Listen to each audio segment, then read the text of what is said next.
घरों लोग सुनी हम सुना तानी शादी के लड़की के शादी में गावल जाला, जब लड़की चौका पर बैठे रहे तो गवाला।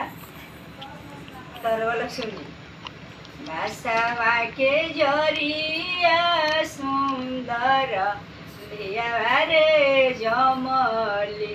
सौसे अयोध्या रे आयोर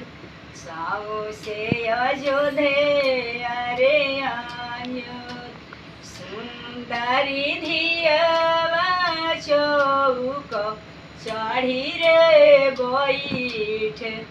सौसे अयोध्या रे आन्हर सौसे अयोध्या रे आन्हर सौसे अयोध्या रे आन्हर जब हम जानी की धिया को खीरे जमी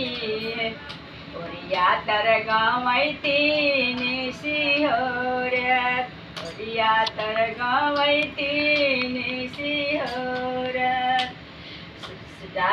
सोलो से जिया उड़सी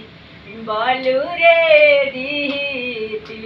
बाबूजी से रही तीरे छापा पिया जी से रही ती हो छापा स्वामी जी से रही ती हो छापा बारो दिया बाबू ताई बलू रे दीती ओरिया तर गवाई तीन सिहोरत